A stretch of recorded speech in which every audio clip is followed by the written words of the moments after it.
প্রবাসে postal ballot কার্যক্রমে বিএনপিকে ক্ষতিগ্রস্ত করা হচ্ছে বলে অভিযোগ করেছে বিএনপি।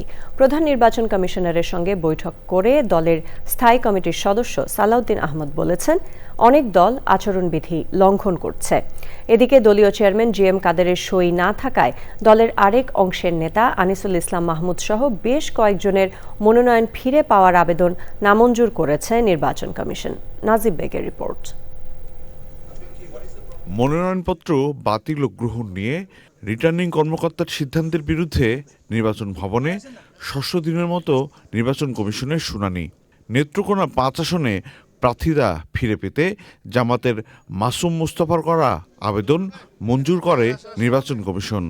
পিরোজপুর ১ আসনে বিএনপির প্রার্থী আলমগীর হোসেনের মনোনয়ন গ্রহণের বিরুদ্ধে করা জামাত প্রার্থী মাসুদ সাইদির আবেদন নামঞ্জুর করা হয়।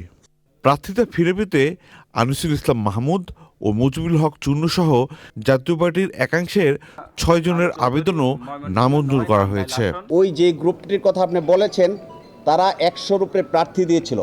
সমস্ত প্রার্থীর প্রার্থিতা বাতিল হয়েছে শুধুমাত্র দলীয় মনোনয়নে সিগনেটরি কর্তৃপক্ষ সঠিক না থাকার কারণে। তারা এমন কিছু বক্তব্য বলেছিলেন যেটা আইনে টিকে না, অপ্রাসঙ্গিক কথাবার্তা ওনারা বলেছেন। নির্বাচন কমিশন সেই কথাটা বলেছে, আপনারা ল পয়েন্টে বলেন। ওনারা ল পয়েন্টে কোনো বক্তব্য রাখতে পারে না। তো প্রার্থী হিসেবে 1% আমি দুজনকে দেখাতে পারিনি, এই দুজনকে আমি নিয়ে আসছি এবং তারা অ্যাকসেপ্ট করছে। দুপুরে সিসির সঙ্গে বৈঠক শেষে বিএনপির স্থায়ী কমিটির সদস্য সালাউদ্দিন আহমদ কথা বলেন আচরণ বিধি নিয়ে।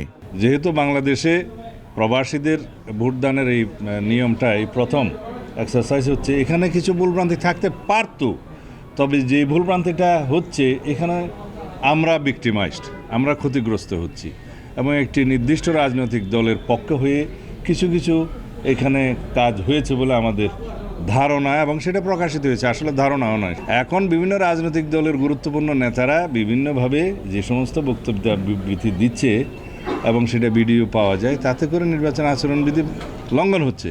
দেশে যেসব পোস্টাল ব্যালট ব্যবহার করা হবে সেগুলোতে সংশ্লিষ্ট প্রার্থী ও প্রতীকের নাম স্পষ্ট করতে বলেছে BNP. Najib beg, channel I, Dhaka.